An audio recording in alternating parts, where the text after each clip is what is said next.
alcanzar el 60% de penetración renovable hacia el año 2035, lo cual todos sabemos que es muy probable que se logre bastante antes en consideración de el acelerado ritmo de inversiones, especialmente en solares del norte y eólica en todo el país. Ya hemos alcanzado un 50% de generación instantánea en el sistema y se espera alcanzar 10 gigawatts de potencia instalada hacia finales del 2021. Evidentemente, esto es un ritmo muy acelerado que desafía a todo el sector y especialmente a la transmisión del país. Entonces, nos vamos a proponer en este seminario a continuar con la discusión que desarrollamos ayer en relación a los desafíos de largo, mediano y corto plazo que tiene el sistema de transmisión. Los aspectos a discutir, ahí muestro, ¿cierto?, lo que ya un poco discutimos ayer. Probablemente vuelvan a aparecer temas hoy día. Discutimos los desafíos de la transmisión de largo plazo. Revisamos bastante exhaustivamente los planes de expansión 2019 y foco en el 2020. El rol de la transmisión en la descarbonización y penetración de renovables y algunos aspectos sociales, ambientales y tecnológicos en el desarrollo de la transmisión. Hoy día el foco va a ser principalmente en el acceso abierto, los mecanismos de desarrollo de la transmisión, la obra urgente para conexiones. Está el artículo 102 ahí que vamos a hablar probablemente bastante durante el día. El desarrollo de la transmisión incorporando criterios de sustentabilidad y nuevas tecnologías que promuevan una transmisión moderna, eficiente y que nos permitan, en algunos casos, encontrar soluciones de corto plazo y mediano plazo que eviten algunas congestiones que ya veíamos ayer en las presentaciones, se visualizan en algunos escenarios hacia el año 2030 o antes, la segunda mitad de esta década. ¿Qué vimos ayer? Vimos un par de bloques, dos bloques, un panel de conversación sobre los desafíos de largo plazo y un segundo bloque con las propuestas de desarrollo de transmisión en el plan 2020 principalmente. ¿Qué es lo que vamos a ver hoy? Nos vamos a enfocar en un bloque 3, en los desafíos para la evaluación y desarrollo de la transmisión, incorporando criterios de sustentabilidad. Este bloque va a ser moderado por la abogada Carolina Zelaya, y vamos a tener en este bloque a Alex Santander del Ministerio de Energía, Carla Pacheco de Transelec, Roger Mellado del Coordinador Eléctrico Nacional, Mauricio Fernández de la Comisión Nacional de Energía y Rodrigo Pérez del Ministerio de Energía. Después vamos a pasar a un último bloque para cerrar hoy día, el bloque 4, con nuevas tecnologías que promuevan una transmisión moderna y eficiente, almacenamiento de energía, HVDC, automatización, digitalización, equipos fax. Este módulo va a ser moderado por Felipe Andrews, gerente de energía de Best Energy y socio SIGRE, y va a contar con don Marcio Oliveira de Hitachi ABB, José Salazar de Siemens Energy y Mario Patiño de Smartware. Entonces, tenemos una jornada bastante extensa con muchos temas y yo creo que va a ser muy provechoso. Solamente para cerrar esta introducción, agradecer a la mesa de trabajo que ha estado detrás del desarrollo de este evento. Me ha tocado coordinarlo, pero tenemos una mesa de socios, colaboradores, ¿cierto? Eduardo Sperger, Alex Santander, Juan Carlos Araneda, don Rodrigo Solís, don Felipe Andrews, Robin Cuevas, José Cascante, Enrique Farías, Alfredo Cárdenas, Alex Alegría, José Salazar Trigo, Celso Bertoña, Gabriel Holguín y Manuel Silva. Además, agradecer también a las moderadoras Pilar Bravo y Carolina Zelaya que nos han estado colaborando en el desarrollo de este evento. Entonces, dejo con usted a Manuel Silva. Muchas gracias. Muchas gracias, Gabriel. Y siguiendo con la secuencia de esta agenda, tengo el agrado de dejar con ustedes a Carolina Zelaya Ríos. Ella es abogada de la Universidad de Concepción, magíster en Derecho, convención en Regulación y diplomada en Derecho Administrativo Económico, ambos otorgados por la Pontificia Universidad Católica de Chile. Se ha especializado en las áreas de desarrollo administrativo y de regulación. una amplia trayectoria profesional con 27 años de experiencia en el sector público, 16 de ellos en la gestión directiva. Vasta experiencia laboral y dominio en materias jurídicas del sector de energía, habiéndose desempeñado en la Comisión Nacional de Energía durante 15 años como jefa de gabinete, abogado y fiscal de la misma. Actualmente, y desde mayo de 2019, se desempeña como consultor independiente en materias energéticas. Y desde abril del año en curso, socia fundadora de la consultora legal junto a su colega, la señora Pilar Bravo. Pues bien, es un grato placer y un honor dejar con ustedes a Carolina Zelaya Ríos. Por favor, Carolina, la palabra es tuya. Muchas gracias, Manuel. Bueno, en primer lugar, buenos días a todos los que nos escuchan y están viendo. Un especial saludo a nuestros panelistas y especial también agradecimiento a SIGRE por la invitación a participar en este seminario y en particular en este tercer bloque, donde vamos a conversar sobre los desafíos para la evaluación y desarrollo de la transmisión incorporando criterios de sustentabilidad. Obviamente con una mirada transversal, ya que, como decía Gabriel, vamos a contar con la visión del Ministerio de Energía, de la Comisión Nacional de Energía, del coordinador y de las empresas. Bueno, también, como decía Gabriel, estamos enfrentando acá diversos desafíos regulatorios para poder contar con un sistema eléctrico que sea capaz de enfrentar la problemática de asegurar una operación y expansión eficiente, flexible, sustentable de los sistemas eléctricos bajo estos nuevos paradigmas, como lo son la descarbonización, la alta penetración de energías renovables, aumento de la generación distribuida, electrificación, más y mejor transmisión, entre otros. Por tanto, una visión hacia el futuro debiera continuar apuntando a un desarrollo energético confiable, sustentable y sobre todo con real participación de todos los actores para poder cumplir con el centro del objetivo común que es la sociedad. Y en este bloque, como su título lo dice, vamos a conversar y analizar sobre los beneficios, dificultades, ventajas, desventajas que ha significado incorporar criterios de sustentabilidad al proceso de expansión de la transmisión y a su vez también analizar cómo se realiza la coordinación entre los distintos actores que intervienen en este proceso relacionado con este punto, las herramientas que actualmente se están utilizando para flexibilizar la transmisión y lograr una mayor agilidad en los plazos requeridos para la entrada en operación de los proyectos de transmisión y así también lograr tener una mejor tecnología, menores plazos en la infraestructura de transmisión que se requiere.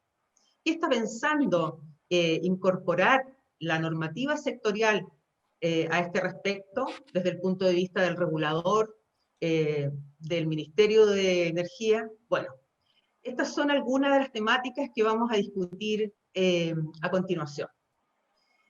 Dicho eso, y antes de pasarle la palabra a los protagonistas de este bloque, les voy a comentar que, y recordar, ustedes pueden escribir sus consultas en el chat que tienen a su disposición, las que vamos a incorporar al final de las presentaciones en la ronda de preguntas que voy a realizar a los panelistas. Bueno, a continuación voy a proceder a comentarles la historia profesional en forma bien resumida de los panelistas, o currículum resumido, como decimos siempre, de estos profesionales que nos acompañan hoy día en el bloque 3. En primer lugar, y en el orden que tenemos del programa, les presento a Alex Santander Guerra, del Ministerio de Energía. Alex es ingeniero civil electricista y magíster en Ciencias de la Ingeniería Eléctrica de la Universidad Técnica Federico Santa María, en Sansano. Diplomado en Gestión de Negocios en la Universidad de Chile, tiene 10 años de experiencia profesional en la academia, consultoría, operación y planificación de sistemas eléctricos y actualmente se desempeña como jefe de la Unidad de Prospectiva y Vigilancia Tecnológica del Ministerio de Energía. Entre sus principales responsabilidades se encuentra el desarrollo de la planificación energética de largo plazo, junto con promover la innovación y vigilancia tecnológica del sector. A continuación, les presento a nuestra panelista Carla Pacheco Leiva, de Transelec. Ella es ingeniera comercial de la Universidad de Valparaíso, Gran Región. Es MBA de la Universidad Santa María, magíster en marketing industrial de la Universidad Adolfo Ibáñez, 6 años de experiencia en la TAM como jefe de crédito, 12 años de experiencia en Transelec, donde se ha desempeñado en diversas posiciones, como jefa de inteligencia de mercado, jefa de conexiones y en la actualidad suplenta de acceso abierto y conexiones con injerencia, tanto en el mercado chileno como peruano, y desde esta posición le corresponde además liderar la relación con clientes de Transelec. Luego tenemos les presento a Roger Mellado Zapata, del Coordinador Eléctrico Nacional. Roger es ingeniero civil electricista de la Universidad de Santiago y miembro del directorio de Institute of Electrical and Electronic Engineers de Chile. Fue jefe del Departamento de Capacidad y Acceso Abierto del Coordinador y actualmente es jefe del Departamento de Planificación Eléctrica del Coordinador Eléctrico Nacional. Luego tenemos a Mauricio Fernández de Río, ingeniero civil electricista de la Universidad Técnica Federico Santa María, con un magíster en regulación económica de la Universidad Adolfo Ibáñez, con más de 10 años de experiencia en materias regulatorias del sector eléctrico, planificación de los sistemas de transmisión y distribución y desarrollo de ingeniería de proyectos. Fue jefe de la unidad de planificación de la transmisión de la Comisión Nacional de Energía y hoy es actualmente el jefe de su departamento de proyectos y acceso a la red de la misma institución, responsable de las materias técnicas y regulatorias del desarrollo de proyectos de transmisión y generación, acceso y conexión al sistema eléctrico, licitación y adjudicación de proyectos de expansión.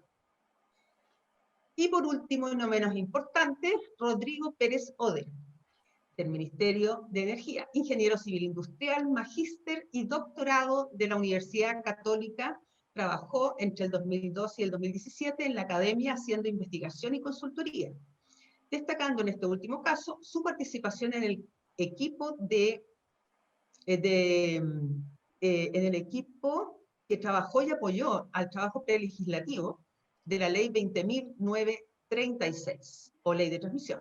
Los últimos 3 años ha trabajado en la División de Mercados Eléctricos del Ministerio de Energía, enfocando su práctica al diseño, elaboración e implementación de políticas públicas y la regulación del sector eléctrico, especialmente en lo aplicado a la transmisión. Bueno,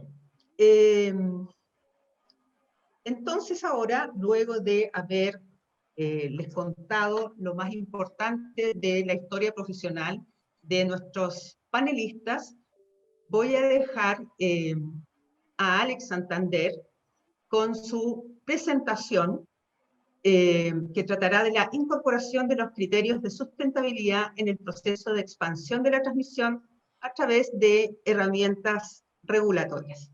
Así que le dejo el espacio a Alex para que realice esta presentación. Muchas gracias, Carolina. Espero que se escuche bien.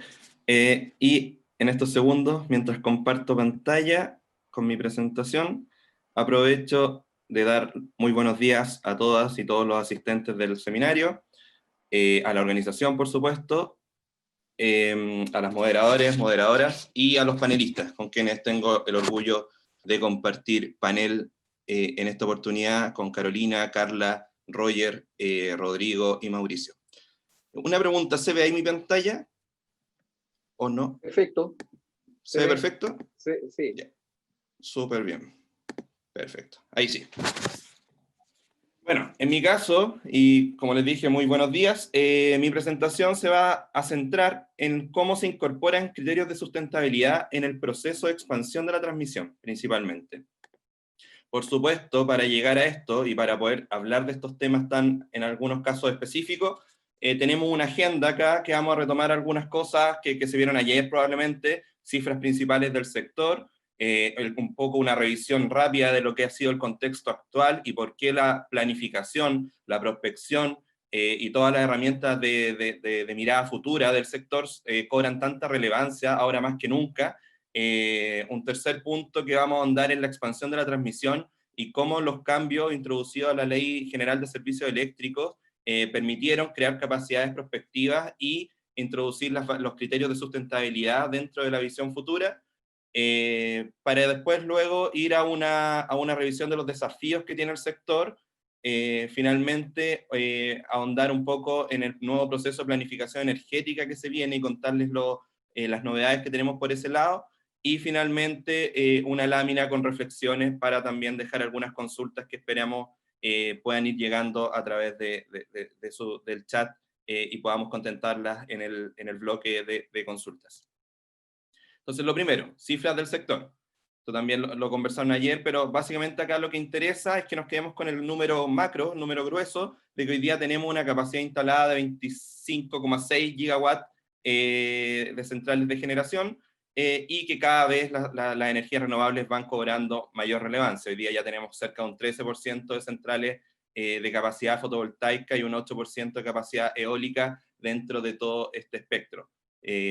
Así que eso es una cifra que me interesa que mantengamos, porque acá lo que vamos a ver es la infraestructura de generación eléctrica que está en construcción y en procesos de calificación ambiental, y acá voy a usar el puntero láser. Como pueden ver, en construcción tenemos actualmente casi 6,5 gigawatts, que equivale al 25% de la capacidad que hoy día tenemos instalada. Entonces estamos hablando de que se están construyendo al menos un cuarto adicional a la capacidad que hoy día tenemos. Y en calificación ambiental contamos con cerca de 12,8 gigawatts, que corresponden casi justamente al 50% de la capacidad que hoy día tenemos instalada, y de este total, en el fondo, cerca de un 50% está situado en la región de Antofagasta. Si bien, como todos sabemos, no necesariamente todos estos proyectos se van a construir, pero esto da una señal de hacia dónde se está moviendo la inversión en generación en aspectos territoriales. ¿Qué más? Infraestructura de transmisión eléctrica. Actualmente tenemos cerca de 36.000 kilómetros de línea, desglosados según nivel de tensión, como pueden ver acá en la derecha de su pantalla. Y en construcción actualmente tenemos casi 1.000 kilómetros, que se suman a otros 1.000 que están en calificación ambiental, y cerca de 2.500 kilómetros también de líneas que se van a poner próximamente en construcción o en procesos licitatorios para ir complementando esta red de transmisión nacional. Y otro dato no menor, que creo que es súper importante que lo vayamos y lo empecemos a visualizar, es cómo ha ido creciendo la electromovilidad en nuestro país. Si bien su ingreso al principio fue bastante tímido, ahora está como creciendo bien rápidamente. Tenemos una capacidad actual de 1.655 vehículos eléctricos en total, lo que representa casi 7 veces de crecimiento si nos paramos en el fondo en el horizonte entre enero 2018 y agosto 2020. De ese total, 776 son buses eléctricos, y estos buses y estos autos, vehículos eléctricos en general, necesitan cargarse, y contamos con cerca de 165 cargadores en el país. Por supuesto, la mayoría está concentrado en la región metropolitana por el transporte público y porque la mayor cantidad de vehículos eléctricos hasta ahora se ha dado ahí, pero esperamos que esto vaya aumentando también de forma paulatina y de forma gradual en el resto de las regiones. Entonces, esto es súper importante porque esto va a exigir la red de transmisión no solamente nacional, sino también zonal y las redes de distribución. Entonces, eso a nivel de cifras. Y a nivel de contexto actual, hoy día estamos, y yo creo que esta lámina la ha visto la mayoría de los que está acá presente, pero nunca está de más recordarlo. Hoy día estamos en una lucha bien importante contra el cambio climático, y sabemos que el total de emisiones de gases de efecto invernadero que se generan en el país, y el 78% de esas emisiones, o digámoslo en términos gruesos, cerca del 80%, proviene del sector energético. Entonces, el sector energético, que en su momento contribuyó a emitir más, tiene hoy día la gran oportunidad de establecer medidas de mitigación de emisiones que permitan orientar el mundo, y nuestro país en particular, hacia un desarrollo sustentable, un desarrollo verde. Entonces, eso es bueno que nos quedemos con este dato. y esto también probablemente se ha visto varias veces, pero acá lo que buscamos mencionar es que a partir de hoy día, hasta el año 2050, estaremos viviendo un proceso de transición energética que esperamos se sitúe por la línea verde que va acá. En el fondo, estos son emisiones totales de gases de efecto invernadero, y acá, como forma comparativa, tenemos qué pasaría si es que no hacemos nada en esta lucha contra el cambio climático y solo nos quedáramos con lo que está pasando hoy día. Entonces, claramente tenemos que Chile asumió el compromiso de reducir sus emisiones, de ser carbono neutralidad al año 2050, y eso implica que en ese año nuestro máximo de emisiones emitidas tiene que ser 65 millones de toneladas de CO2, porque estimamos que esa es la capacidad de absorción que tienen nuestros bosques y que van a poder tener nuestros bosques también si es que nos planteamos el desafío de plantar árboles y vegetación con esos fines. Y acá lo interesante es ver cuáles son las macromedidas que nos permiten llevar a esta carbono neutralidad. Y tiene que ver con industria sostenible, con hidrógeno, con electromovilidad, con edificación sostenible, con retiro de centrales a carbón y la eficiencia energética. Y por supuesto la mantención de la captura por parte de los bosques.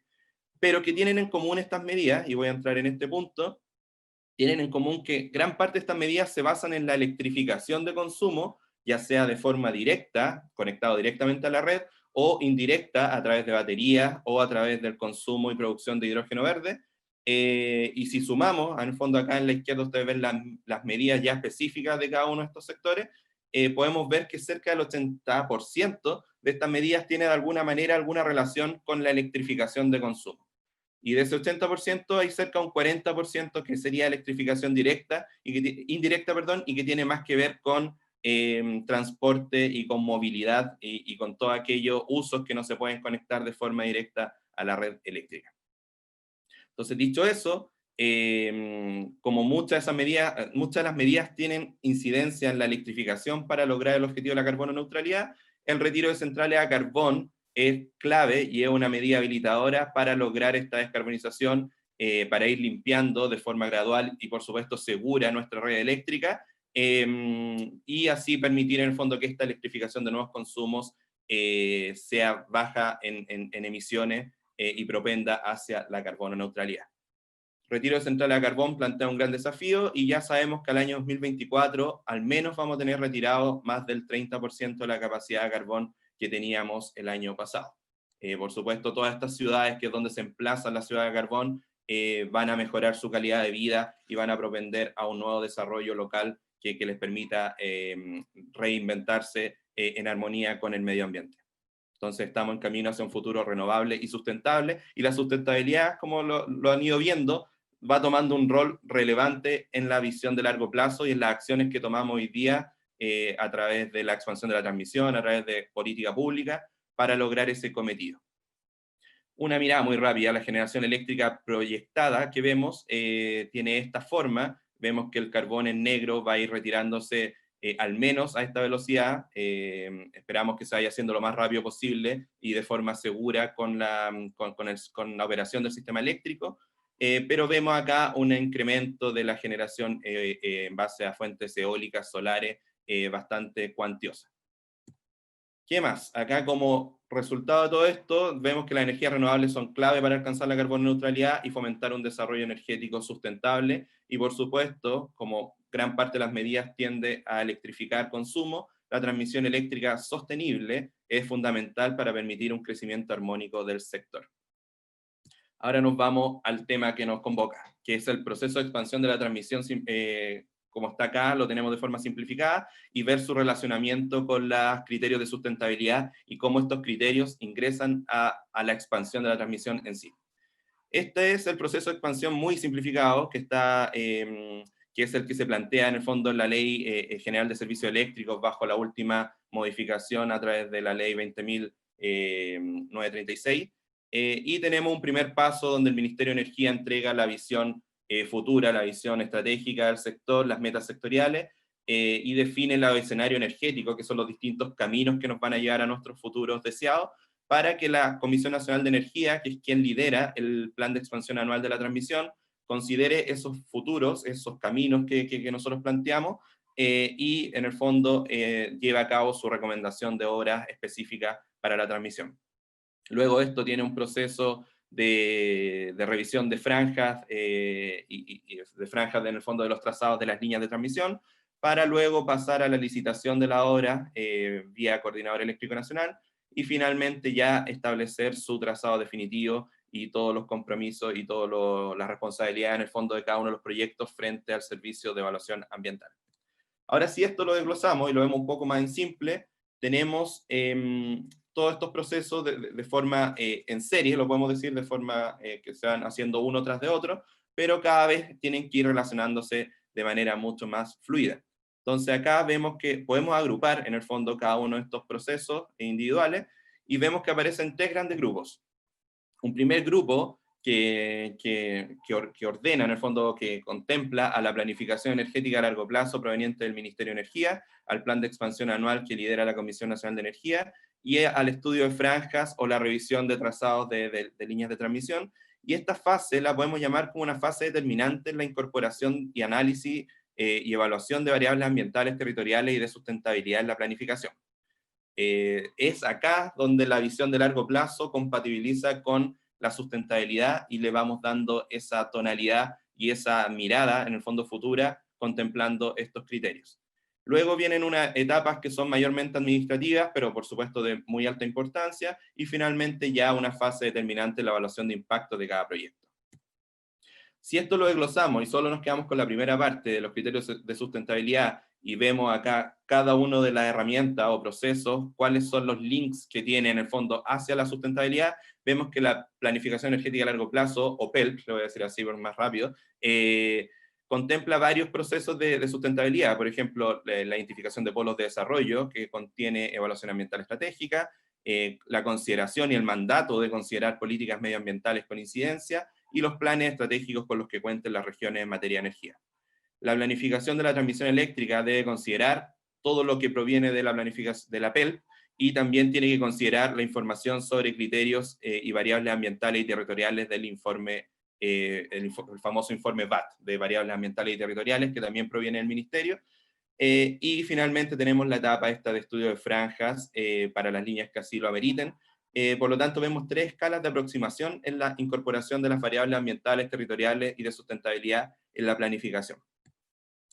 La PELP, en el fondo, contiene, podemos decir que contempla restricciones ambientales y territoriales en la visión de la oferta eléctrica. En el fondo, toda la oferta que nosotros proyectamos a largo plazo y que no está en construcción ni tampoco en el servicio de evaluación de impacto ambiental, es una oferta que tiene que ser armónica con las restricciones ambientales y territoriales. Por ejemplo, parques nacionales, reservas nacionales, monumentos naturales, sitios Ramsar o humedales de interés internacional, entre otros que listo acá y que podemos ver después con mayor medida en las preguntas. Y también contempla externalidades ambientales y los co-beneficios en el fondo ambientales y en salud que se generan como resultado de ir limpiando la matriz. Entonces eso también de alguna manera está cuantificado. Y esto sería una primera incorporación de la sustentabilidad en la mirada de largo plazo. Una segunda incorporación de la sustentabilidad es lo que les mencionaba, que es el informe VAT, que es un informe que refuerza el plan de transmisión, apuntando a identificar, recopilar, espacializar y valorizar las variables ambientales y territoriales en la búsqueda y en la evaluación, en el fondo, de los trazados que van a tener las líneas que finalmente la Comisión Nacional va a terminar recomendando como tal. Eso sería ya una segunda incorporación. Y finalmente también tiene una tercera incorporación que tiene que ver con la variable territorial. La primera era lo ambiental, que tiene que ver con los parques nacionales y con todos los sitios de interés. Y una segunda territorial que ya tiene que ver con los instrumentos de gestión, planificación y ordenamiento territorial que acompañen esas obras.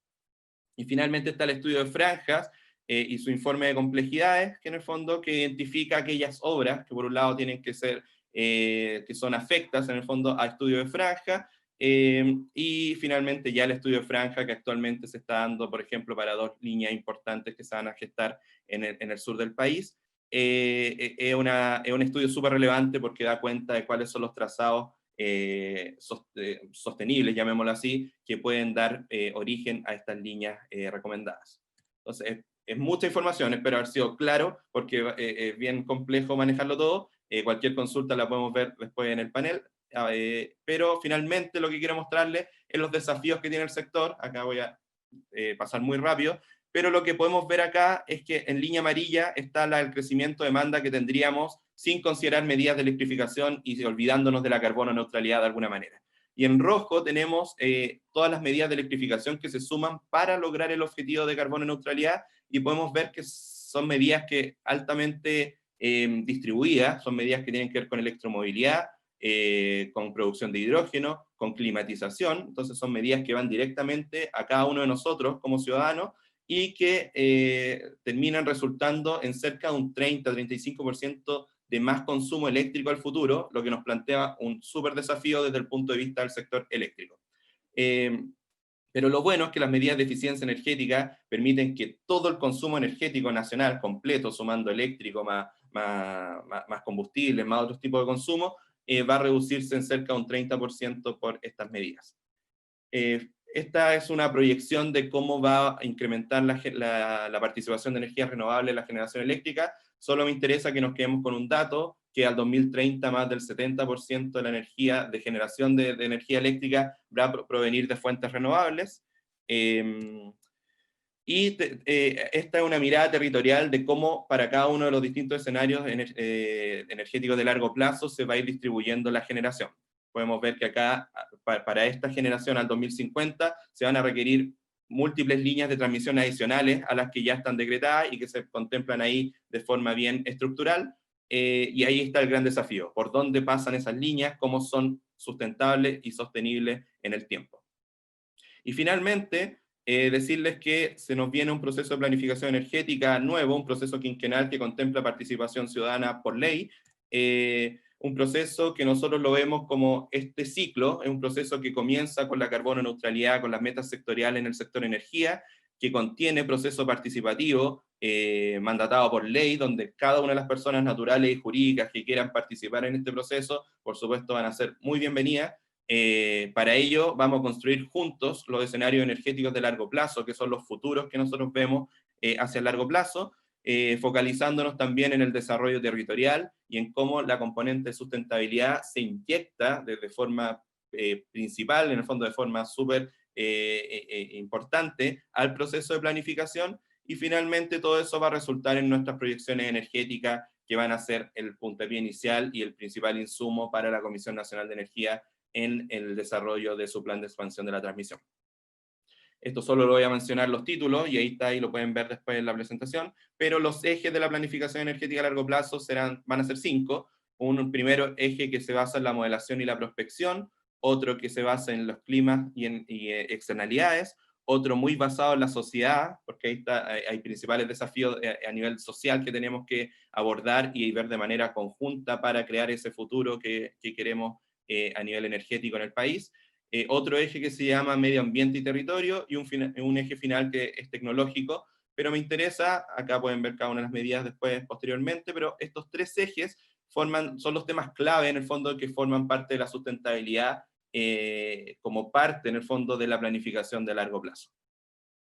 Y la última lámina, y con esto termino, espero no haberme pasado mucho el tiempo, son las reflexiones finales. Y las reflexiones finales es que, por un lado, la introducción y los cambios que se introdujeron a la Ley General de Servicios Eléctricos son muy positivos desde el punto de vista de que crearon capacidades prospectivas y permitieron incorporar la componente de sustentabilidad en una visión de planificación que hasta ese entonces era, podemos decirlo, más bien teórica, o más bien no salía en el fondo al territorio, no salía a la componente social y permitió darle esa coherencia. Hoy día esa ley nos permite crear esa capacidad, y lo que estamos consiguiendo hoy día justamente es darle una mayor, diciéndolo en jerga bien coloquial, estamos aceitando un poquito mejor la máquina y estamos mejorando los procesos y la interrelación de los procesos. Entonces, ¿qué es lo más importante para crear un futuro sustentable y una planificación sustentable que sea ad hoc a la expansión de la transmisión? Es contar con una participación ciudadana y una visión de futuro muy compartida, que los escenarios energéticos de largo plazo se hagan en conjunto y que la visión que tenemos de lo que se viene sea consensuada entre cada uno de los actores de la sociedad de forma transversal. Por supuesto, la lucha contra el cambio climático y las metas sectoriales están recogidas en la planificación energética y deben seguir siendo recogidas de forma cada vez más importante, porque son, si bien los caminos futuros pueden ir variando, esto sí nos marca una meta que sí o sí tenemos que cumplir en el fondo. Acá está nuestro principal objetivo de política pública, digámoslo, y es nuestro principal compromiso con las generaciones también que vienen. Por otro lado, el futuro es renovable, las energías renovables y las tecnologías limpias se están tomando la agenda, ya se la tomaron, y nuestro rol es también lograr que todo el sistema se adapte a estas energías renovables. Lo que se viene también son muchos recursos distribuidos, en el fondo tenemos mucho consumo eléctrico y no eléctrico también, que va a gestarse a nivel distribuido. En el fondo la energía se va a empezar a usar de otra manera, la energía eléctrica, y como planificadores tenemos que entender cómo se va a empezar a usar la gestión de carga, por ejemplo, los vehículos eléctricos, cómo vamos a empezar a usar la climatización, aire acondicionado, y por supuesto acá también es súper importante estar siempre monitoreando la tarifa y monitoreando los efectos que tiene todo este cambio paradigmático y el uso de la energía en los ciudadanos en el fondo y en los consumidores de electricidad. Y también, por supuesto, tenemos que considerar los cobeneficios ambientales y de salud. Esto nosotros ya lo estamos haciendo en nuestro proceso de planificación. Estamos comenzando a crear las herramientas para aquello, para poder capturar en el fondo toda la ganancia que tenemos como sociedad al limpiar nuestras ciudades, nuestras comunas, nuestras regiones. Y finalmente, los aspectos sociales, ambientales, territoriales y económicos, para darle una lógica de sostenibilidad a la visión futura, son incorporados, tienen que seguir siéndolo, y en el fondo eso va a marcar y va a gestar un futuro sostenible como tal. Y para terminar, y no menos importante, yo creo que es muy relevante también hacer hincapié en la innovación y en la captura de valor local. Esto va muy en línea con las tecnologías nuevas que van a permitir una mayor inserción de energías renovables en la red como tal. Y por supuesto, y estos son mis últimos 10 segundos, todo esto está pensado en el largo plazo y en el mediano plazo, pero también tenemos muchos desafíos de cortísimo plazo, de los cuales tenemos que hacernos cargo, y eso va a dar pie al resto de los panelistas de este bloque, que van a hablar de obras urgentes de transmisión que surgen por necesidades desde la generación o desde el consumo, y en el fondo lo que buscamos nosotros es que la planificación vaya entendiendo también esta urgencia y las vaya previendo en los siguientes procesos como tal. Así que muchas gracias, espero no haber sido entregar tanto contenido, pero por supuesto quedamos muy pendientes a cualquier consulta en el bloque posterior. Bueno, muchas gracias, Alex. Realmente muy buena tu presentación. Más y mejor transmisión, evidentemente, requieren relevar el rol de las autoridades para que se concilien estos objetivos económicos, ambientales y sociales, como decías tú, para que se puedan ir mejorando y perfeccionando las coordinaciones y los distintos procesos o responsables involucrados en la expansión y perfeccionamiento de la transmisión. Quiero ahora continuar con las presentaciones, pero antes sí quiero recordarles a las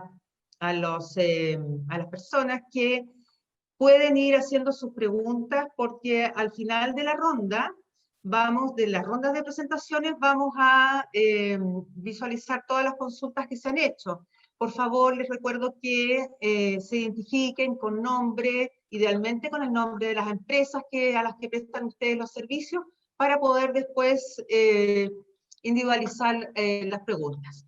Bueno, a continuación los voy a dejar con Carla Pacheco, que es de la empresa Transelec, subgerenta de acceso abierto y conexiones. Con su presentación, acceso abierto y artículo 102 de la Ley General de Servicios Eléctricos. Ya, te agradezco, Carolina, la presentación. Bueno, les agradezco la invitación a seguir, como todo, les agradezco también a los panelistas que nos acompañan, y sobre todo me es muy grato acompañar a toda la gente que hoy día está conectada y darles a conocer la experiencia desde la visión privada y especialmente desde una empresa incumbente, ¿ya? Hoy día el resto del panel nos va a hablar del punto de vista público, yo les comentaré lo que es la experiencia de un privado. Bueno, para iniciar, les voy a contar cómo nos ha ido en Transelec con el tema del acceso abierto. Bueno, haciendo un poquito de historia, ustedes saben que antes de que saliera la ley, todo lo que era el proceso de conexiones se veía bilateralmente entre las empresas. ¿Qué significa eso? Que cada nuevo entrante tenía que regirse por las condiciones que le imponía esa empresa. Teníamos una visión muy particular, cada empresa tenía sus propias condiciones, todo el mercado se manejaba de la misma manera. También eso implicaba que las reglas eran particulares, y lo más importante de todo eso, que teníamos un sistema de oferta donde cada empresa definía cómo se ordenaban sus subestaciones, cómo se ordenaban las posiciones, lo que conllevó a que en un minuto el sistema se estresó, ¿cierto? Tuvimos impacto en seguridad, en operación y desarrollo económico, ¿cierto? Ese problema fue identificado y se unificado eso, junto a lo que es competencia, que necesitábamos incrementar la competencia del sistema, más eliminar las barreras de entrada que se producían, especialmente en los sistemas dedicados, llegamos al nuevo concepto de acceso abierto que nos trajo la ley, ¿cierto? La ley nos trajo dos cosas principales. Por un lado, se ordenó todo lo que es el tema de una visión global, se ordenó el tema de la generación entrante, de que se unió, tanto en la planificación como en el acceso abierto. Teníamos una visión global del sistema. Asimismo, uno de los cambios más importantes fue a nivel de proceso, ya que anteriormente a esto, la conexión era la etapa final de un proyecto de generación. A partir de la nueva ley, la conexión fue el punto de inicio del proceso, lo que es un cambio de paradigma, ¿ya? Tal como les decía, aquí les pueden ver ustedes cuál es la normativa vigente. La ley tuvo su primer punto de bajada con la resolución exenta 154, que ha tenido diversas modificaciones posteriores. Sin duda la más importante es la 606, ya que en este caso lo que se incluyó fue la caducidad de las solicitudes, acceso abierto, dándole a los proyectos a partir del informe definitivo 12 meses para declararse en construcción, ¿ya? Todas las modificaciones posteriores generalmente apuntan al artículo primero transitorio que existe hoy día. Ahí puso al final el reglamento de la planificación. Si bien no está vigente, entendemos que es una necesidad urgente del sistema que este reglamento vea la luz. ¿Qué pasa con la normativa vigente hoy día? Tenemos ya condiciones no discriminatorias, acceso universal, ¿cierto? Y algo muy importante, el acceso abierto indica que todos los elementos que constituyen líneas o estaciones eléctricas están bajo el amparo del acceso abierto, tal como indica el artículo 73 de la ley, donde dice que todas las instalaciones que sean necesarias para dar continuidad al sistema están bajo acceso abierto. ¿Cierto? Pero a ver, ¿qué ha significado en los hechos, en la práctica, este nuevo concepto de acceso abierto? Hoy día, ¿cuánto se demora un proyecto en entrar en servicio? O el concepto nuevo, que es entrar en operación, tenemos que una solicitud de acceso abierto, en todo lo que es esa etapa, los proyectos se están demorando de 8 a 12 meses en obtenerlo. Luego se deben declarar en construcción, lo que en promedio se demora 1 o 2 meses, y finalmente el proceso de interconexión se está demorando entre 12 o 14 meses. Por tanto, un proyecto tipo, y estos números están basados en la experiencia de Transelec, un proyecto tipo continuo se está demorando hoy día entre 21 a 28 meses en entrar a operación, ¿ya? Lo que es un proceso bastante largo. Sigue siendo un proceso largo y que muchas veces no se condice con la rapidez que tienen los proyectos en su construcción. ¿Cómo ha sido la experiencia de Transelec hasta el día de hoy en acceso abierto? Primero que todo, Transelec definió que los acuerdos de conexión siguen siendo muy necesarios, y que en ese es la instancia para definir condiciones claras e igualitarias para todos los participantes. Incluimos cláusulas de responsabilidad, coordinación, tiempos de respuesta. En el fondo le damos un ordenamiento al proceso, un proceso que es largo, es tedioso y es muy intensivo, le damos un ordenamiento, ¿ya? ¿Qué pasó con las empresas? Para las empresas que somos dueñas de instalaciones se nos planteó un nuevo desafío y que tiene que ver con este subconjunto de proyectos que se denominan adecuaciones, modificaciones y refuerzos, donde, ¿cuál es nuestro desafío? Poder llegar en tiempo y en forma a las conexiones de los proyectos nuevos, de manera de no atrasarlo y no ser para ellos una traba, ¿ya? Y finalmente, Transelec aplica hoy día en todos un acceso universal a todas sus instalaciones, ¿ya? No importa el origen que tenga el proyecto. finalmente, lo que corresponde a instalaciones de servicio público, nosotros consideramos que todas las instalaciones que sean tarificadas tienen acceso abierto, y principalmente pensando en que no sea un aumento de costo para el sistema. ¿Ya? ¿Cuál es la visión como Transelec que tenemos en lo que queremos de aquí en adelante respecto a acceso abierto? Este punto es muy importante. Nosotros en el Transelec estimamos que para que el sistema permita la entrada de nuevos proyectos, de nuevos participantes, es muy importante la uniformidad en cómo se tratan los proyectos. Para alguien que llega afuera es muy difícil entender que cada proyecto tiene distinta tramitación, distinta forma de ser abordado. Por tanto, creemos que si el proyecto venga, ya sea por el artículo 79, 80 o el 87, debe ser trabajado de igual forma. Debe haber uniformidad en los criterios, ¿ya? Cuando hablamos de uniformidad, estamos hablando tanto de costos de conexión como de la definición de adecuaciones. De esa manera tenemos un sistema uniforme y mucho más claras son las reglas del juego para todos. Asimismo, creemos que es muy importante buscar mecanismos para evitar la especulación. Aquí va mi comentario, nuestro comentario, especialmente lo que tiene que ver con la admisibilidad. Recién Alex lo acaba de comentar, yo les quiero mostrar una cifra. Alex nos habló recién de que el sistema tiene instaladas 50 gigawatts, que hay 6 gigawatts en construcción. Sin embargo, en el acceso abierto han pasado más de 65 gigawatts en proyecto. Solo Transelec tiene 18 gigawatts en su sistema, ¿ya? Entonces, en base a eso, ¿qué hacemos? O sea, es una cifra que no tiene racionalidad la que estamos viendo hoy día. Lo que estamos viendo, y eso ¿qué conlleva? Gasto en HH, copamiento de posiciones, y solamente estamos logrando que les estén postergando la entrada en operación de proyectos que tienen realmente más certeza. ¿Ya? Asimismo, el proceso de acceso abierto creemos que tiene que tener en todas sus etapas claridad en los plazos, de manera que los proyectos tengan claras cuáles son sus expectativas. ¿Ya? Es muy importante esa parte que creo que todavía nos falta. Y finalmente entendemos que el acceso abierto debe ser considerado para todos aquellos elementos de línea y subestaciones eléctricas, ya sea fibra óptica, servicios auxiliares. Ahora, pasando a esta nueva opción, nosotros entendemos que hoy día el artículo 102 vino a abrir el camino a todos aquellos proyectos que de alguna u otra manera la planificación no está respondiendo a sus plazos, ¿ya?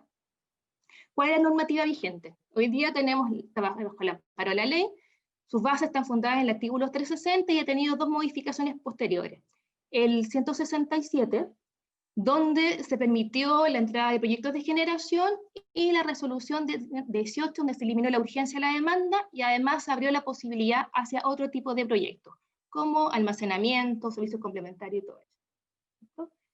Si vamos a los requisitos para diferenciar entre un proyecto para abastecer demanda y uno para abastecer de generación, son muy similares, salvo que en el caso de generación se agregaron dos requisitos: la reducción de costos de operación del sistema y que se debe contar con permisos ambientales o sectorales vigentes. Cuando hacemos un comparativo de qué significa para un proyecto entrar vía artículo 102 o vía plan de expansión, sin duda, y aquí están los puntos puestos, pero vamos a la base de la diferencia. Un proyecto vía artículo 102 se demora 6 meses en estar en condiciones de iniciar su ejecución. Un proyecto vía plan de expansión se demora a lo menos 24 meses en que esté licitado, o sea que puede iniciar la ejecución de los trabajos, ¿cierto? ¿Qué significa eso? Que hay muchos beneficios en términos de plazo, pero también, como son tipos de tarificación distintas, no nos olvidemos que los proyectos vía artículo 102 hoy día se valorizan, tienen una valorización homologada al régimen tarifario vigente, y en el próximo plan tarifario se van a actualizar. En cambio, el plan de expansión, la tarificación es el precio de licitación, ¿cierto? Por tanto, es importante que la generación deba entender que tiene que compartir este beneficio. Lo importante de esto es no hacer el sistema más caro para el usuario final, ¿ya? Ahora, si hablamos desde la experiencia que Transelec ha tenido, Transelec debe tener de 7, 8 procesos de 102 hasta el día de hoy. Aquí yo les traje ciertos ejemplos que son importantes para que ustedes vayan viendo distintos tipos de origen del 102. Por ejemplo, tenemos en el caso de Tinguiririca, este era un proyecto que se hizo para hacer un consumo regulado, reducía la congestión de la zona, y la ventaja de estos proyectos es que permitió dejar al sistema disponible en media diagonal.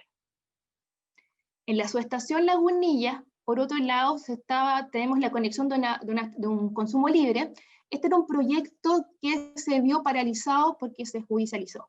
En el minuto que tuvo resolución favorable, el proyecto se activó rápidamente y el 102 funcionó perfectamente y permitió ejecutarlo rápidamente y le dejó al sistema disponible 2 medias diagonales. En el caso de Miraje, aquí estamos conectando un proyecto de generación que vio acelerada su ejecución por el plan de descarbonización y está permitiendo dejar al sistema media diagonal libre. En el caso Frontera, esto es un caso bastante especial, aquí estamos conectando un proyecto de generación. Sin embargo, el proyecto, una vez haber tenido su resolución favorable vía artículo 102, tuvo una traba de tipo ambiental, lo que significó que se debió desistir de la resolución que teníamos, pero la gracia que nos da el 102, que los costos de desistimiento fueron absorbidos por las partes, y el sistema no se vio involucrado en estos costos. ¿Ya? Lo que es otro punto a favor de los 102, porque le dan flexibilidad al sistema y no encarecen al usuario final. ¿Cuál es la visión que tenemos como Transelec en el largo plazo para 102? Bueno, nosotros entendemos que, partiendo de lo más básico, le da flexibilidad al sistema. Hoy día los proyectos ya tienen dos opciones cuando quieren entrar. Pueden entrar vía 102 o bien la planificación central, que es la vía básica. Es un proceso ágil. Aquí yo les di los ejemplos, efectivamente es un proceso súper ágil y que responde, por tanto, a los requerimientos que tienen muchos los proyectos actuales en cuanto a su tecnología. ¿Ya? Asimismo, entendemos que es una herramienta muy eficaz en la contingencia actual. Cuando estamos hablando de transición energética, cuando los planes de descarbonización están yendo más rápido de lo esperado, necesitamos rápidamente modificar esa generación por una nueva generación limpia. Y en tiempos renovables creemos que es una herramienta muy eficaz. ¿Ya? Asimismo, entendemos como Transelec que el pago de la tarificación debe ser compartida, tanto entre el interesado de la obra como en el sistema. No puede el sistema absorber el pago completo de esta tarificación.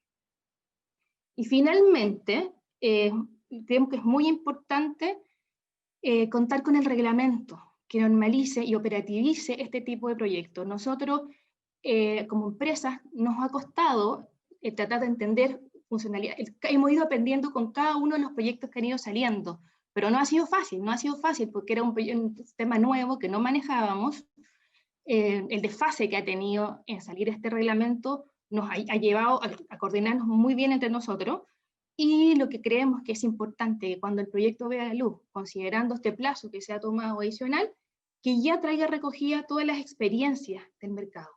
Creemos que el mercado, ayer hablaban de 17 proyectos ya en el sistema. Es importante que la experiencia, las cosas buenas, las cosas malas, las cosas que hay que mejorar, ya estén recogidas en esa planificación, en ese reglamento de planificación, de manera que el instrumento sea cada vez más útil.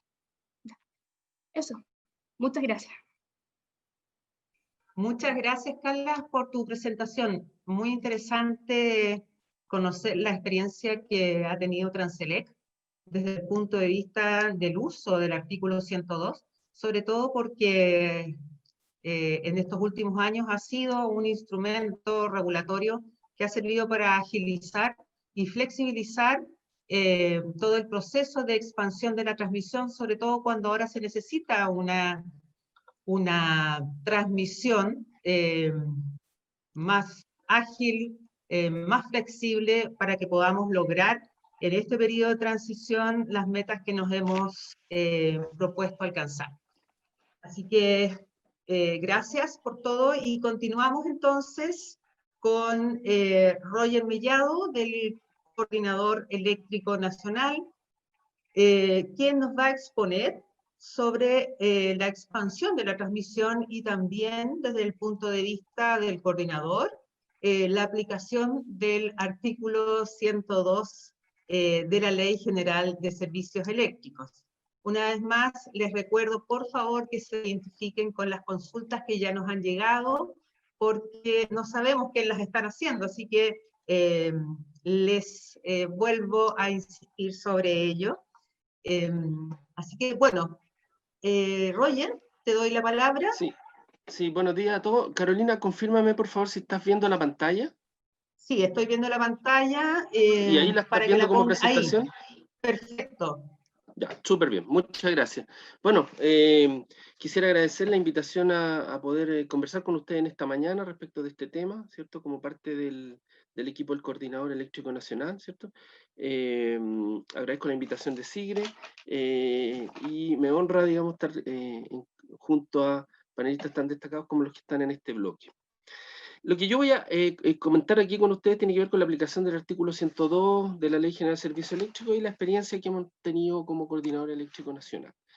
¿Qué es lo que tenemos como contenido preparado en esta oportunidad? ¿Cierto? Vamos a hacer una pequeña revisión de lo que es el proceso de planificación, algunos tiempos requeridos para la ejecución de los proyectos, en qué consiste el artículo 102, ¿cierto? De la ley, qué proyectos se han presentado, un par de ejemplos, algún giro o digamos un uso adicional que estamos explorando para el artículo 102, digamos, para atender algunos requerimientos de la industria y las conclusiones finales. En esta primera lámina lo que queremos presentar es todo el proceso de planificación. El proceso de planificación que establece la Ley General de Servicio Eléctrico es un proceso extenso, ¿cierto? Que se inicia con la propuesta de expansión que publica el coordinador en enero de cada año, que es complementada después con su complemento al plan de expansión, y que se cierra con la publicación del decreto que emite la Comisión Nacional de Energía cada año, digamos. Y un decreto que, a ver, voy a tratar de mostrar. Ok. Que se cierra cada año con el decreto que emite el Ministerio con el conjunto de obras, volviendo después ese conjunto de obras a ser licitado al Coordinador Eléctrico Nacional. Es un proceso largo, efectivamente, como ya se dijo, pero es un proceso que es muy visto por todos los incumbentes de la industria, de tal manera que todos pueden opinar sobre esas obras, y en ese sentido considero yo, ¿cierto? Un proceso muy robusto. Sin embargo, es un proceso que para efectos de tener el resultado que uno quisiera tener desde un principio requeriría que tuviésemos toda la información completa y absoluta para efectos de la elaboración de la propuesta de enero de cada año, y eso no necesariamente es así porque los agentes de la industria se mueven, ¿cierto?, de acuerdo con sus expectativas de desarrollo de los negocios. Y en ese sentido, ¿cierto?, algunos de los plazos que nosotros identificamos como plazos típicos para la ejecución de los proyectos son los que se muestran en esta lámina, ¿cierto? Los proyectos de generación, los proyectos de demanda, los proyectos de generación que van entre los 2 y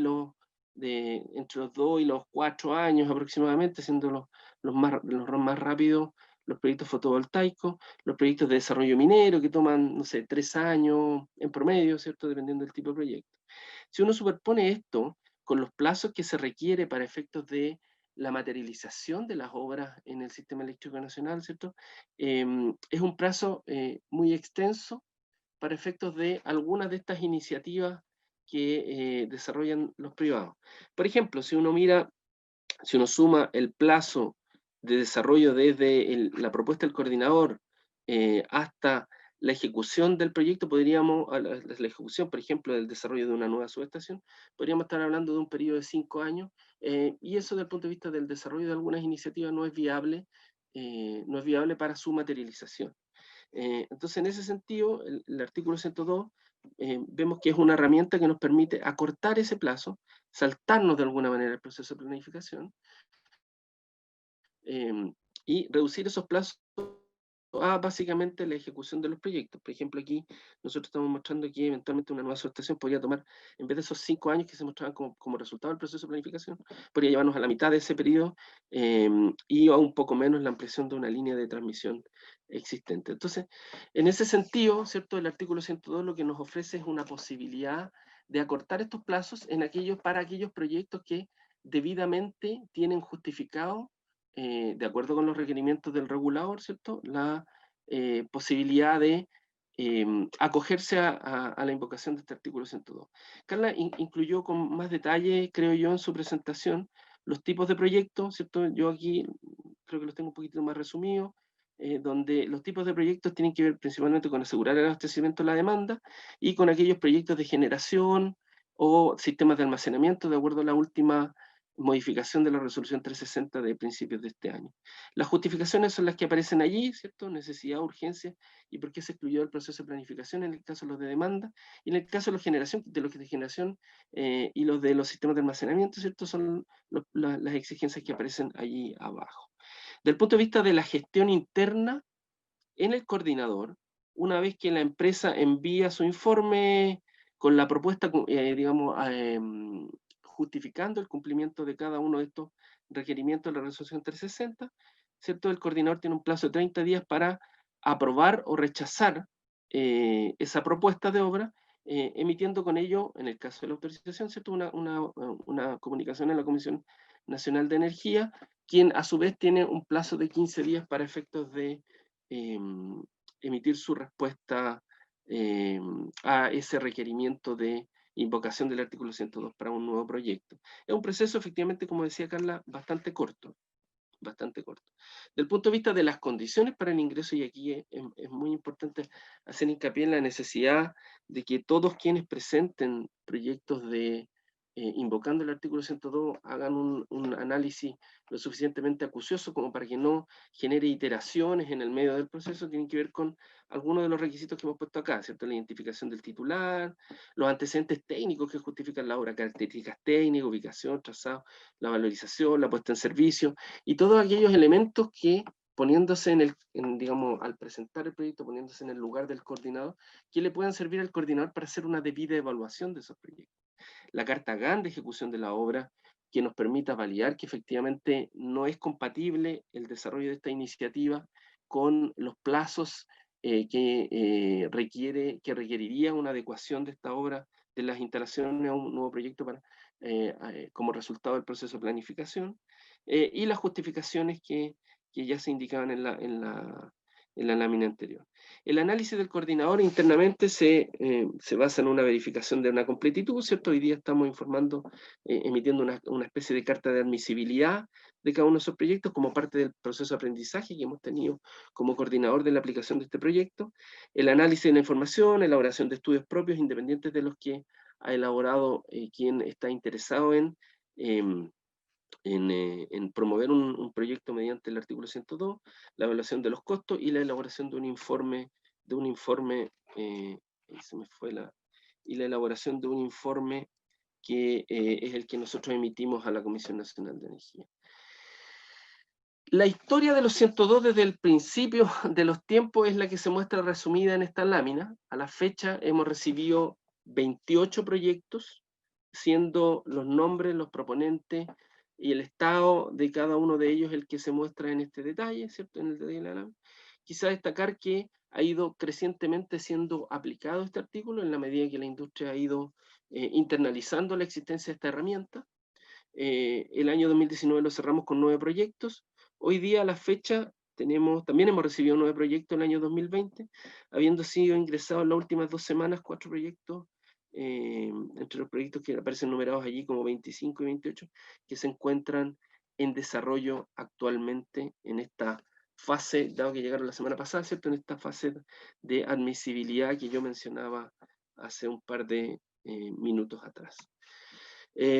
Para efectos de ejemplificar la aplicación de este criterio, yo he seleccionado aquí 2 proyectos, uno de ampliación para un proyecto de generación y una ampliación para el suministro a una zona donde una empresa distribuidora abastece consumidor regulado, ¿cierto? Carla puso 4 ejemplos, nosotros pusimos 2, aquí con un detalle un poquitito distinto. Este efectivamente se cruza con el que puso Carla en su presentación, ¿cierto? Que hace referencia a la subestación Miraje, que es una subestación que solamente tenía 2 diagonales construidas, pero que requería de una ampliación para darle cabida al proyecto fotovoltaico Valle del Sol en el Green Power. Se presentó la iniciativa, se justificaron los antecedentes y finalmente un proyecto que terminó siendo aprobado y que hoy día se encuentra siguiendo la siguiente etapa, digamos, para efectos de su desarrollo. El siguiente proyecto es una ampliación de una empresa distribuidora, de la empresa SAESA, del grupo SAESA, ¿cierto? Quien identificó, producto de crecimientos no identificó la necesidad de ampliación de una de sus subestaciones con un transformador ATMT, ¿cierto? De la necesidad de instalar este equipo, dado que no se logró identificar adecuadamente, como para efectos de promoverlo mediante el proceso de planificación, una serie de nuevos requerimientos de demanda al interior de su zona de concesión. La misma historia, ¿cierto? Se presenta la iniciativa, ¿verdad? Se sigue el proceso de seguimiento, de revisión y de análisis, se explica la necesidad, la urgencia y la exclusión del plan de expansión, y finalmente el coordinador lo recomienda a la Comisión Nacional de Energía, acogiéndolo la Comisión Nacional de Energía y dándole ese curso al proyecto. Eso es básicamente respecto a la aplicación del 102. Adicionalmente, hemos querido incluir en esta oportunidad una lámina donde donde estamos como coordinador analizando la posibilidad de de atender a un requerimiento de la industria de la generación distribuida de las múltiples solicitudes que se encuentran distribuidas a lo largo del país. ¿A qué me refiero con esto? Y voy a tratar de explicarme un poquitito más, digamos, ¿cierto? Es habitual escuchar de los generadores distribuidos, ¿cierto?, la inexistencia de capacidad de transmisión suficiente para evacuar su generación hacia las redes de transmisión. Bueno, lo que hemos querido hacer como coordinador en este año, en una iniciativa que estamos desarrollando, ¿cierto?, explorar, es primero, identificar cuáles son esas zonas que se encuentran con saturación y que no pueden ser sujeto de, digamos, de desarrollo de iniciativas de generación distribuida, dado que hay restricciones en transmisión. Identificar esas zonas, ¿cierto? Proponer una metodología de análisis de esas zonas, identificación de qué requerimientos habrían, y validar efectivamente si es posible regulatoriamente darle curso a través del artículo 102 a estas iniciativas de generación. Y con esto sí quiero aclarar que no estamos hablando de que en sus estaciones de servicio público se instalen o se desarrollen proyectos de transmisión financiados por el servicio público, sino que, o digamos por el cargo de los usuarios finales, sino que a través del artículo 100 identificar cuáles son los requerimientos mínimos que implicaría,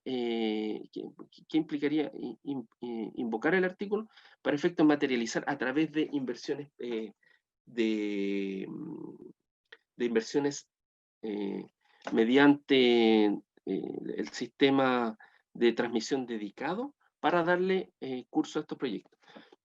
Hemos hecho un primer levantamiento de identificación de las congestiones, que esto es un resultado preliminar que estamos desarrollando, donde hemos tratado de identificar las zonas de saturación de corto plazo y las zonas de saturación de mediano y largo plazo, habiéndonos encontrado con algunos resultados, digamos, un poco sorprendentes en el entendido de que hemos identificado pocas zonas, con la metodología que estamos utilizando hasta la fecha, pocas zonas con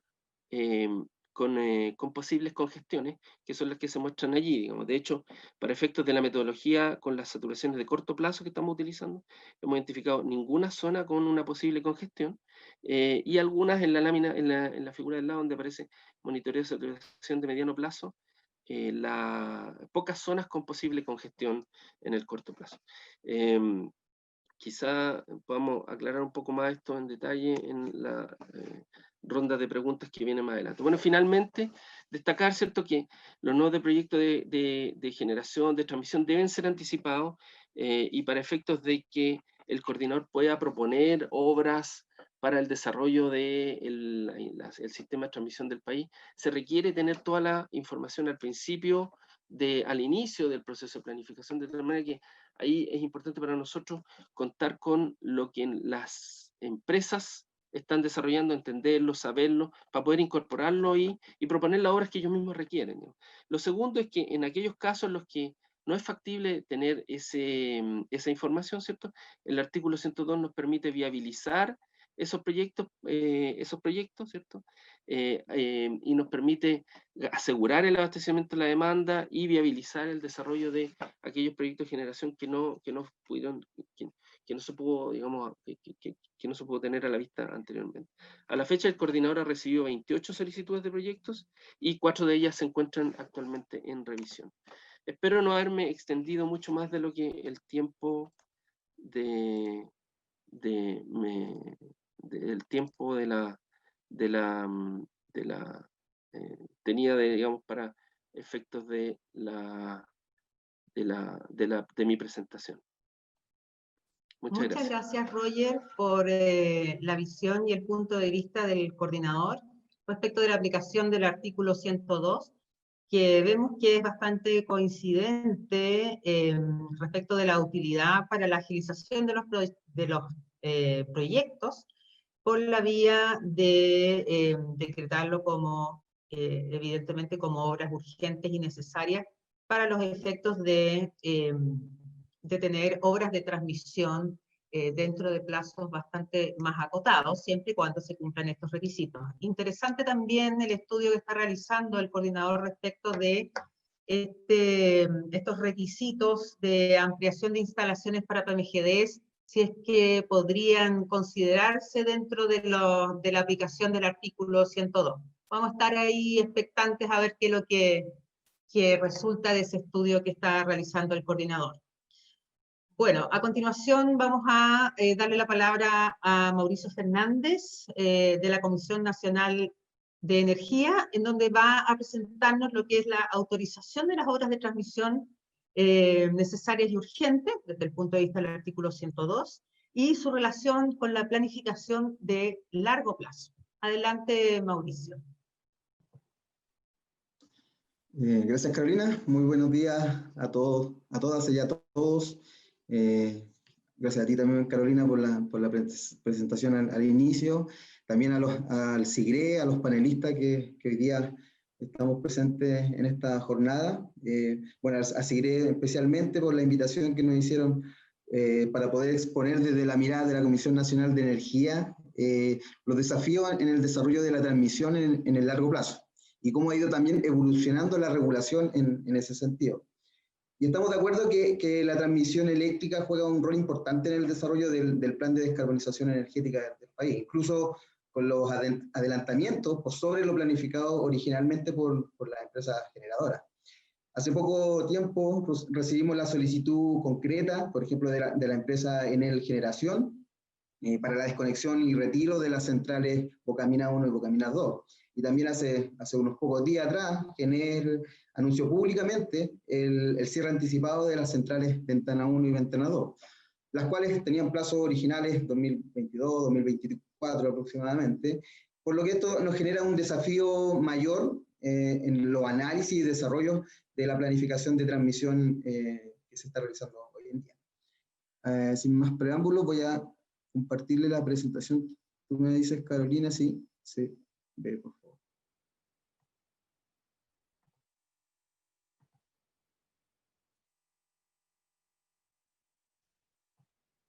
Carolina, ¿se ve en modo presentación?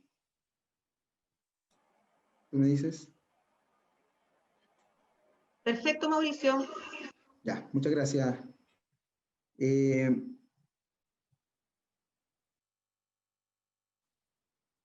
Bueno, y lo que les presentaré hoy día tiene que ver con las obras de transmisión que son autorizadas por la misma Comisión Nacional de Energía a propósito de la aplicación del artículo 102 de la ley. Y en particular, en cómo se relaciona con la planificación de largo plazo. El contenido de esta presentación la realizaré en 4 partes.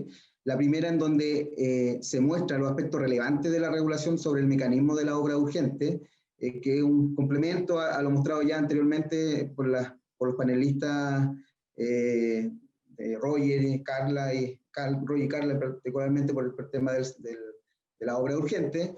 En la segunda parte mostraré los principales criterios por los cuales las obras de transmisión son promovidas por la empresa y que son evaluados en la parte final, ¿cierto?, por la comisión.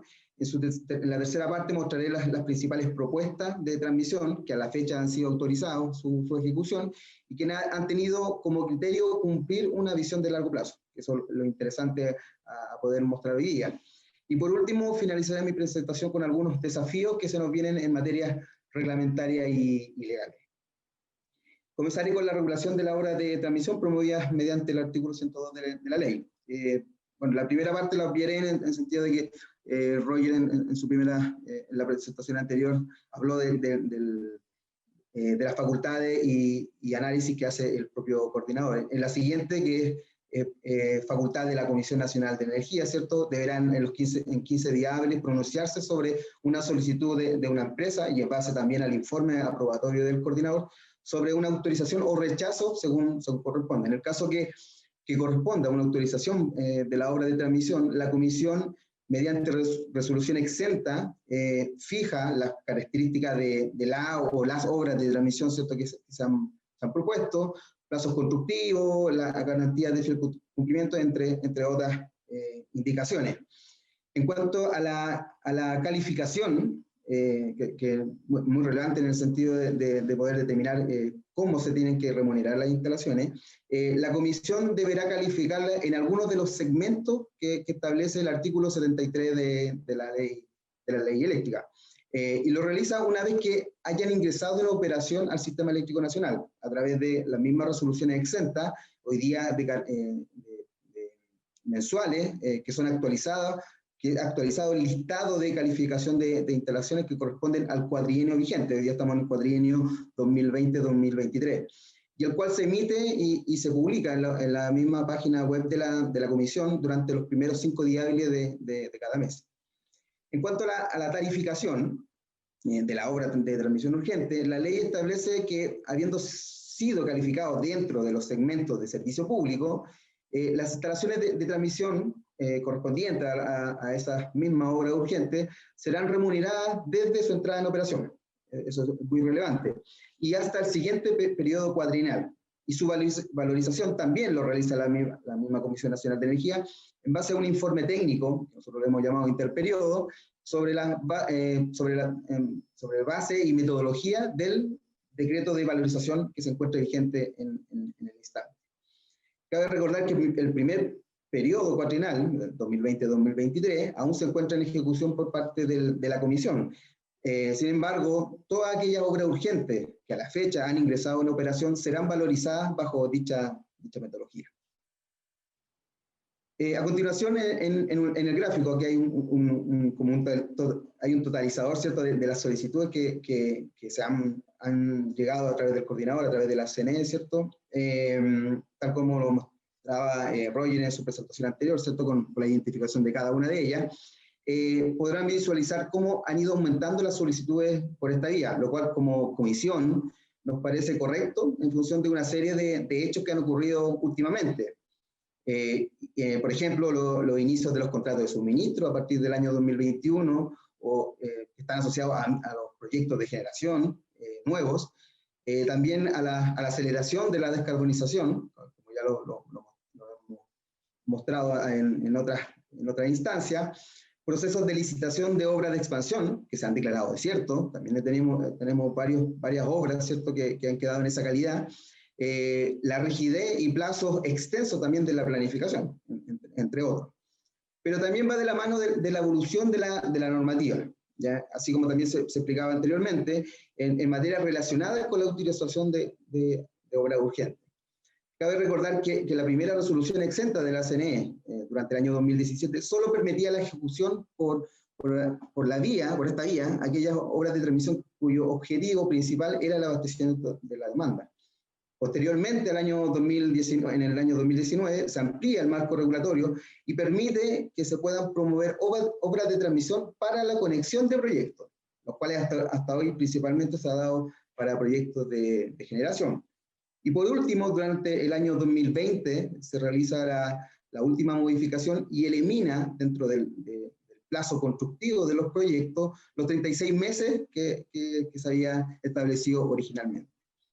Todos estos cambios, de alguna manera, apuntan a viabilizar proyectos de transmisión que son necesarios y urgentes para el sistema, pero también a poder flexibilizar de alguna manera la ejecución de transmisión, ajustándose más a la realidad y la compatibilidad con desarrollos de otros segmentos, como por ejemplo la generación. En cuanto al nivel de inversión, hoy podemos decir que, en base a una estimación, ¿cierto? Y a los proyectos que no han llegado a la comisión, que el nivel de inversión en transmisión para este tipo de obra alcanza alrededor de los 170 millones de dólares entre la transmisión zonal y la transmisión nacional, y cuya justificación principal se da para aquellas obras que tienen como objetivo central el abastecimiento de la demanda, cerca de un 72%, y un 14% para la obra de transmisión que son necesarias para la conexión de proyectos de generación. Y también esperamos que durante este año y los siguientes, este tipo de mecanismos siga siendo utilizado por los promotores de proyectos en función de las ventajas y beneficios que pueda otorgar a los distintos segmentos del sistema eléctrico nacional. El siguiente punto se refiere a los criterios de evaluación de la obra de transmisión urgente que utiliza la CNE. Si bien no están explícitos hoy día en la regulación, en la resolución exenta, y tampoco probablemente estén en mayor detalle en los reglamentos de transmisión que ya están en tramitación, los criterios de evaluación dependen fundamentalmente del objetivo de la obra de transmisión que se promueve. Y principalmente reconocemos cuatro grandes objetivos.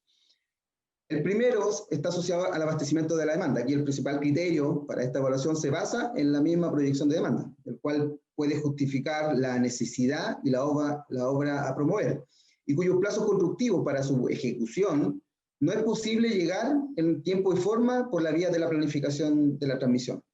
Para este análisis hemos tenido varios casos que se han dado por crecimiento explosivo, muchas veces por un tema temporal de la misma planificación anual, y que justifican este tipo de obras, principalmente nuevos transformadores ATMT o nuevas subestaciones para el mismo concepto. El segundo criterio se relaciona con aquellas obras necesarias para otorgar la seguridad y la calidad de servicio. Para esta evaluación se realiza principalmente dos tipos de análisis. El primero tiene que ver con el cumplimiento normativo asociado a la calidad de servicio en transmisión, y la otra asociado a los análisis mediante la disminución de costos de falla de corta duración. Criterio y evaluación que hoy día se utiliza en la misma planificación anual y principalmente sobre el segmento de la transmisión zonal. El tercer criterio se relaciona con los proyectos que otorgan alguna eficiencia operacional para el sistema. Y para este tipo de análisis y evaluación se utilizan los modelos típicos de simulación estocástica que permitan de alguna manera concluir si estas obras, que son promovidas por las empresas, disminuyen los costos operacionales y fallas del sistema, como también se otorgan los beneficios necesarios al incorporar esa inversión a la evaluación y obviamente al sistema eléctrico. Para estos efectos se utilizan escenarios de generación de los mismos procesos de expansión anual que esté vigente a la fecha, con una actualización, ¿cierto?, a la fecha de la solicitud, como también otros criterios, como por ejemplo económico, el mínimo máximo de repetimiento, entre otros. Y el último objetivo se refiere a la obra de transmisión necesaria para la conexión de proyectos. En este caso, cuando estamos en presencia de obras de ampliación, sobre todo en este último tiempo, que hemos tenido muchas solicitudes de este tipo, cuando estamos hablando de obras de ampliación en subestaciones existentes y que haya definido la propia planificación, cuyo objetivo central fue la de promover generación, solo cabe cumplir con los requisitos administrativos. Para estos efectos, por ejemplo, cumplir con la RCA tramitada, permisos sectoriales, entre otros, principalmente para los proyectos de generación. Pero no requiere de mayor análisis. En cambio, en los casos de una propuesta de una nueva subestación, una evaluación técnica, para esto es necesaria una evaluación técnica y económica que permita de alguna manera concluir si esa subestación es óptima para el sistema, desde su ubicación, estratégica o no, que permita promover la competencia a nivel de generación o que logre capturar también los beneficios necesarios para poder promoverla. Pero también hay otros criterios que debe tener en cuenta un promotor de obra urgente y que tiene que ver con la comparación que se hacen hoy día entre los plazos que define que están establecidos bajo la planificación de la transmisión versus la ejecución de una obra urgente. Y esto aplica para cualquier tipo de proyecto, o sea, estamos hablando de demanda, seguridad, conexión de proyectos, etc. Y es porque la velocidad de la ejecución de estos distintos procesos, en el caso, por ejemplo, de la planificación anual de la transmisión, tiene un proceso que es reglado y fijo, por la cual debe pasar obligadamente, antes del inicio en construcción y ejecutar dentro de los plazos que establece la misma planificación anual. Y que paso a continuación a mostrar en la lámina. El primero tiene que ver con todas las instancias de elaboración de los informes técnicos de la CNE. Estamos hablando del preliminar, final, definitivo, que también pasa por instancias de observaciones de la empresa y panel de expertos en el caso de que se presenten discrepancias. Aproximadamente este proceso nosotros hemos estimado que dura 7 meses a contar de la primera emisión del informe técnico de la CNE, que es el preliminar. La segunda etapa tiene que ver con, que viene de lo que hace y responsabilidad del ministerio, que tiene que ver con la emisión de los decretos de expansión, una vez que la comisión le envía los informes técnicos, en este caso el definitivo. Para ello el ministerio se demora entre 1 a 3 meses en emitir estos decretos. El más acotado se refiere a los decretos de obra de ampliación, mientras que el de mayor plazo es el decreto de obras nuevas, este último donde se establecen aquellas obras que deberán pasar por un estudio de franja. Luego viene el proceso de licitación y adjudicación por parte de la obra de expansión, para lo cual el coordinador tiene un plazo de máximo de ejecución de ese proceso de 11 meses. Esto sin contar, por ejemplo, aquellas obras que se puedan declarar desiertas, lo cual significaría un retraso adicional y aproximadamente como 1 año más para poder licitar o relicitar y adjudicar el proyecto. Y por último, lo que se refiere a la etapa de la toma de razón de los decretos de adjudicación respectivos, por los que deberán dar inicio a la contabilización de los plazos constructivos que define la misma planificación. Con todo, estamos hablando en suma aproximadamente de 30 meses para toda esta etapa, previo al inicio de la construcción, ¿ya? Y es por eso que cuando comparamos los plazos de ejecución de una obra de planificación versus la ejecución de los proyectos de generación, la aplicación de este inciso segundo del artículo 102, que se refiere a la obra urgente, se ajusta más a la realidad de hoy en día, ¿cierto?, con la ejecución de los proyectos. Y es por eso que a partir incluso del Plan 2019 ya no se incluyeron obras de ampliación en subestaciones cuya necesidad era la conexión de proyectos de generación y cuyos plazos de entrada en operación eran más acotados que los que pueden otorgar hoy día la misma planificación. Otro beneficio a considerar para la obra urgente, que tiene que ver para la conexión de proyectos, tiene que ver con el asegurar la posición de conexión en la instancia de acceso abierto. Hoy día se ha generado un nivel de especulación importante en la reserva de posiciones a través del acceso abierto y que deben ser debidamente regulados en el reglamento que hoy está en tramitación y que seguro posteriormente la presentación del Ministerio de Energía lo mencionará. Por lo que vemos que este mecanismo es más eficiente en estos términos. Creemos que este criterio, además, adoptado a partir del Plan 2019, tiene ventajas para el desarrollo de obras de transmisión que se requieren con urgencia y mayor certeza, sin perjuicio que las empresas obviamente tienen toda la instancia de presentar sus observaciones o discrepancias ante el panel de expertos, si es que lo estiman conveniente. Otro criterio que tiene que ver con que debe considerar los promotores de proyectos por esta vía es saber hasta qué momento se puede hacer una presentación de una solicitud de una obra urgente. Y acá es muy relevante si una obra está o no considerada dentro de los análisis de la planificación anual de la transmisión. Si no está promovida por el plan, no hay ningún problema, pueden presentarla en cualquier instancia. Pero si esa obra de transmisión, la CNE, ya la tiene en vista para su promoción, deberá iniciar su tramitación de manera tal que en el informe informe aprobatorio del coordinador, ingrese a la oficina de la CNE como una propuesta aprobada por el coordinador antes de la emisión del informe técnico final. Eso es súper relevante. De manera tal que la comisión tenga la instancia de poder evaluar el proyecto y establecer los condicionamientos que permitan el desarrollo de obras que pueden ser complementarias, como también pueden ser de desarrollo como una única solución de transmisión. Y para esto tenemos dos casos como ejemplo. El primero se trata de la obra de ampliación Cumbre, cuya aprobación por parte del coordinador ingresó previo al informe técnico final de la Comisión Nacional de Energía, y por ende la Comisión pudo establecer el condicionamiento necesario, tal que de autorizarse la obra urgente ingresada a la CNE, el coordinador no debería licitar la obra que iba a quedar en el plan de expansión. En este caso estamos hablando que ambas obras eran prácticamente la misma, era una o la otra, ¿ya? Y en el segundo caso se refiere a una obra que era complementaria respecto de la que se estaba promoviendo en el plan de expansión, en la cual permitió que a través del mismo condicionamiento, la ejecución de estas dos obras, tanto la urgente como la del plan de expansión, se pudiesen ejecutar sin poner en riesgo ninguna de dichas obras, dado principalmente por su plazo constructivo.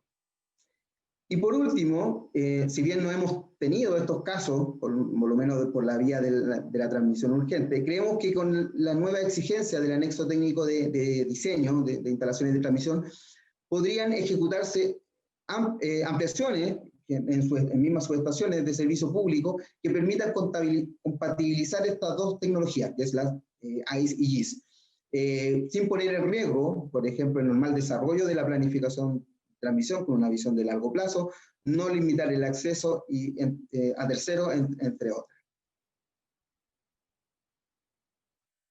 El siguiente punto se refiere a las propuestas que han tenido una visión de largo plazo y que ha sido súper valioso tener esas propuestas desde la mirada que hoy tenemos como regulador y que han sido promovidos obviamente por las empresas.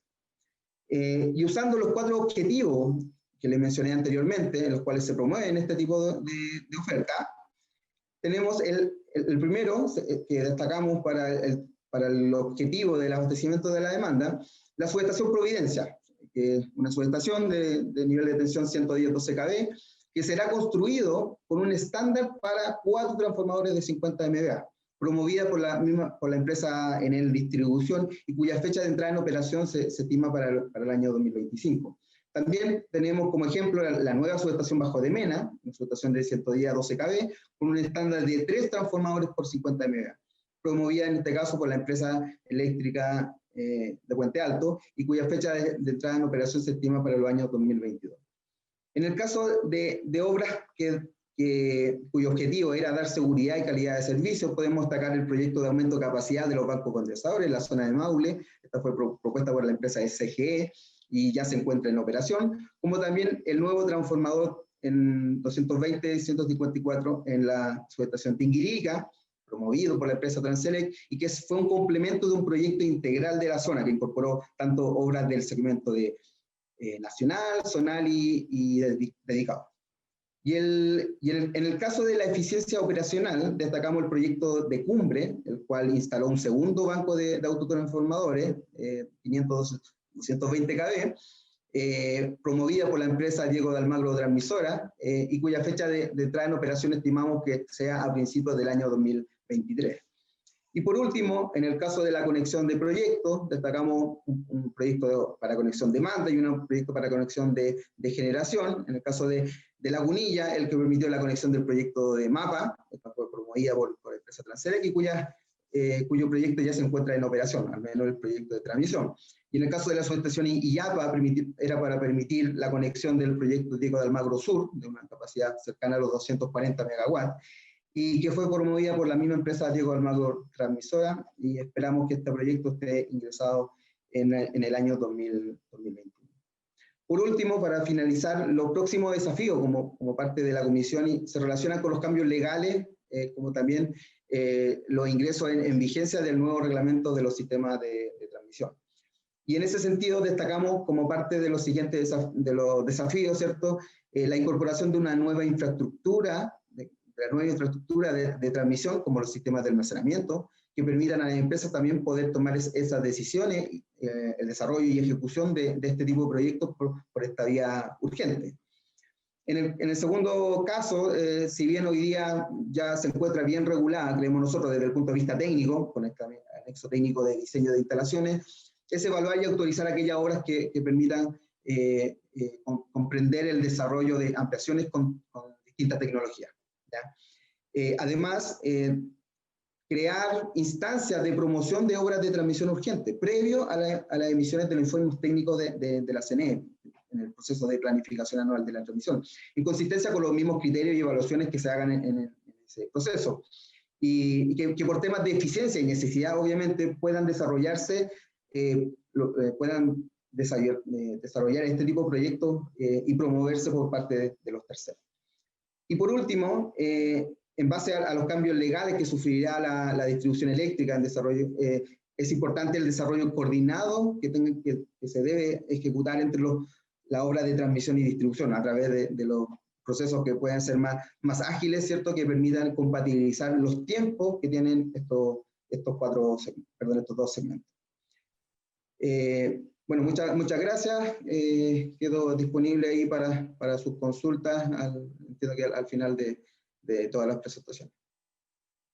Muchas gracias, Mauricio, por darnos la visión del regulador, súper importante en este proceso, dado que es el que en definitiva autoriza la aplicación del artículo 102 en el caso de las obras urgentes y necesarias, y también por darnos a conocer los criterios respecto de la autorización de este artículo, todas vez que no están de forma explícita en la regulación. Interesantes los desafíos también, que después los veremos en la etapa de las consultas.